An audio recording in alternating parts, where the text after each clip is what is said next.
পবিত্র রমজান মাসের ২৭তম রাতে মক্কার গ্র্যান্ড মসজিদ ও মদিনার মসজিদে নববীতে মুসল্লিদের উপচে পড়া ভিড় লক্ষ্য করা গেছে। এ সময় পবিত্র মসজিদুল হারামে ৩০ লাখের বেশি মুসল্লি একসাথে উপস্থিত ছিলেন। তারা সেখানে তারাবি ও তাহাজ্জুদের নামাজ পড়ে ইবাদতে পুরো রাত কাটিয়েছেন। প্রতিনিধি সাইফুল ইসলাম জানান, গতকাল বুধবারের কর্মপরিকল্পনার মধ্যে ছিল প্রতি ঘন্টায় ১,৭০,০০০ ওমরা যাত্রী যাতায়াতের জন্য মাতাফ প্রস্তুত করা, যেন পবিত্র কাবাঘর ও গ্র্যান্ড মসজিদের ভেতরে স্বাভাবিকভাবে চলাচল করা যায়। তাই মসজিদের ৪২৮টি এসকেলেটর এবং ২৮টি লিফট এবং ১৩০০টি স্পিকারের ব্যবস্থা করা হয়েছে। এছাড়া গ্র্যান্ড মসজিদ প্রাঙ্গণ ঠান্ডা রাখতে ৯০,০০০ টন ক্ষমতা সম্পন্ন বিদ্যুৎ সরবরাহ করা হয়েছে। আল্লাহর ঘরে আসতে পেরে খুশি। আল্লাহ আমাদের আশা কবুল করেছে। রমজানের শেষ 10 দিন আমি এই জায়গায় অবস্থান করতে পারছি বলে আমি গৌরবান্বিত, আমি সৌভাগ্যবান। এক হলো মক্কা এবং আরেকটা হলো মদিনা নগরী, দুইটার জন্য আমরা আসতে পেরেছি। তার জন্য রাব্বুল আলামিনের কাছে আমাদের লক্ষ কোটি শুকরিয়া। আমি দোয়া করি যারা এখনো আসতে পারেননি, আল্লাহ সুবহানাহু ওয়া তাআলা যেন সবাইকে ভবিষ্যতে নিয়ে আসেন। এখানে যা আসলে মানুষের হৃদয় অন্যরকম অনুভূতি জানে সবার মধ্যে। নিশ্চয়ই আল্লাহ পাক তাদের ইচ্ছা সম্বন্ধে জানেন, তাদের ইবাদতকেও যা যার মাটিতে কবুল করে নিক, এই দোয়া করি এই পবিত্র মূর্তি থেকে। যথাযোগ্য মর্যাদা ও উৎসাহ উদ্দীপনার মধ্য দিয়ে সৌদি আরবের রিয়াদে বাংলাদেশ দূতাবাসে মহান স্বাধীনতা ও জাতীয় দিবস উদযাপিত হয়েছে। এ উপলক্ষে দিনব্যাপী নানা কর্মসূচির আয়োজন করা হয়। সৌদি আরব প্রতিনিধি আব্দুল হালিম নিহন জানান, জাতীয় সঙ্গীত পরিবেশনের মাধ্যমে দিবসের আনুষ্ঠানিকতা শুরু হয়। এরপর সৌদি আরবে নিযুক্ত বাংলাদেশের রাষ্ট্রদূত দেলোয়ার হোসেন জাতীয় পতাকা উত্তোলন করেন। অনুষ্ঠানে রাষ্ট্রপতি, প্রধান উপদেষ্টা ও পররাষ্ট্র উপদেষ্টার প্রদত্ত বাণী পাঠ করা হয়। পরে দূতাবাসে স্থাপিত অস্থায়ী স্মৃতিসৌধে পুষ্পস্তবক অর্পণের মাধ্যমে মহান মুক্তিযুদ্ধের শহীদদের প্রতি শ্রদ্ধা নিবেদন করা হয়। দূতাবাসের কাউন্সিলর রেজাউল ইসলামের সঞ্চালনে অনুষ্ঠানে আরও বক্তব্য রাখেন রিয়াদে বাংলাদেশ কমিউনিটির মোফাজ্জল হোসেন স্বপন, সোহাইল উল্লাহ, সিদ্দিকুর রহমান ইমরান এবং ডাক্তার গোলাম হাসনাইন সোহান। আলোচনা সভা শেষে দেশ ও জাতির কল্যাণের জন্য দোয়া করা হয়।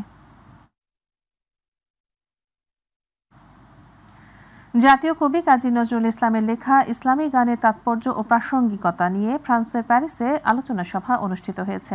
মঙ্গলবার গার দ্য নর্থ এলাকার একটি হলরুমে কাজী নজরুল ইসলাম সেন্টার প্যারিস এর আয়োজনে এ সভা অনুষ্ঠিত হয়।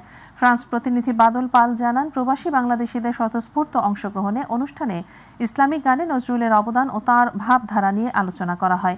এতে সভাপতিত্ব করেন সংগঠনের আহ্বায়ক তাজউদ্দিন। আরও সঞ্চালনায় ছিলেন জ্যেষ্ঠ যুগ্ম আহ্বায়ক সোহেল আহমদ। প্রধান অতিথি হিসেবে বক্তব্য দেন সিলেট সোশ্যাল ক্লাব ফ্রান্সের সভাপতি এখলাসুর রহমান এবং প্রধান আলোচক ছিলেন বাংলাদেশ সাংবাদিক ইউনিয়ন ফ্রান্সের সভাপতি আবু মামুন মান্নান আজাদ। শুরুতে কোরআন থেকে পাঠ করেন রুহুল আমিন। এরপর শুভেচ্ছা বক্তব্য দেন সংগঠনের আহ্বায়ক সদস্য ময়নুল হক।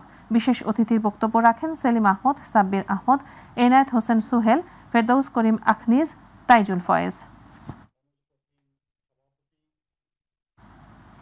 বিএনপি চেয়ারপারসন বেগম খালেদা জিয়া ও বাংলাদেশ জাতীয়তাবাদী নবীন দল মালয়েশিয়া শাখার সাবেক সাধারণ সম্পাদক শাওন আহমদের রুহের মাগফিরাত কামনায় ইফতার, দোয়া ও আলোচনা সভা হয়েছে। শনিবার কুয়ালালামপুরের একটি হোটেলে এই আয়োজন করে সংগঠনটি। মালয়েশিয়ার প্রতিনিধি আশরাফুল মামুন জানান, নবীন দল মালয়েশিয়া শাখার সভাপতি হাশেম মোল্লার সভাপতিত্বে এবং আজিম হোসাইনের সঞ্চালনায় অনুষ্ঠানের প্রধান অতিথি ছিলেন সাবেক চিফ হুইপ জয়নাল আবদিন ফারুক। প্রধান বক্তা ছিলেন ডক্টর ওয়ালিউল্লাহ জাহিদ। বিশেষ অতিথি ছিলেন জাহাঙ্গীর আলম খান, নাসির উদ্দিন নাসির মিনহাজ মণ্ডল।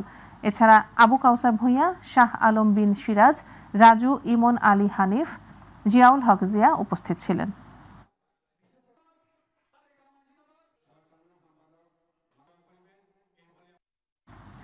চীনের গুয়াংডং প্রভিন্সের শেনজেন শহরের স্থানীয় এক হোটেলে বিএনপির বৃহত্তর চীন শাখার আয়োজনে বিভিন্ন শহরে বসবাসরত নেতাকর্মীর উপস্থিতিতে ইফতার ও দোয়া মাহফিল অনুষ্ঠিত হয়েছে।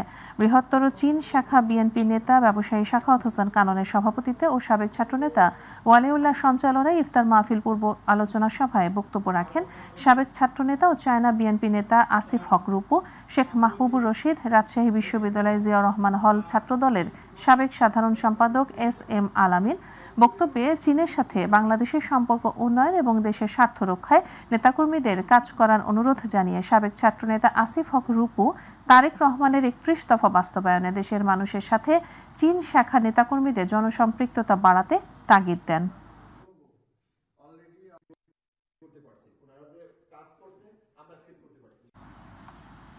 সৌদি আরবে প্রবাসী বাংলাদেশিদের উদ্যোগে আয়োজিত হতে যাচ্ছে এক ব্যতিক্রমী ক্রিকেট টুর্নামেন্ট, যেখানে অংশ নিতে বাংলাদেশ ও পাকিস্তান থেকে যাচ্ছেন 66 জন খেলোয়াড় ও অফিসিয়াল।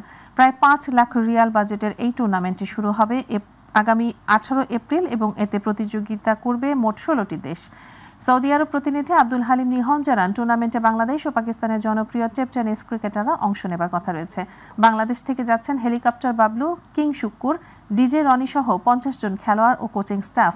পাকিস্তান থেকে অংশ নেবেন তৈমুর মির্জা, জহির কালিয়া, খুররম চাকওয়াল সহ 16 জন তারকা ক্রিকেটার। টুর্নামেন্টে Dhaka kings, Chattogram giants, Barishal Badshahs, Comilla stars, Khulna royal Bengal tigers, Sylhet star sports বাদেও আরও 10টি দল অংশ নেবে।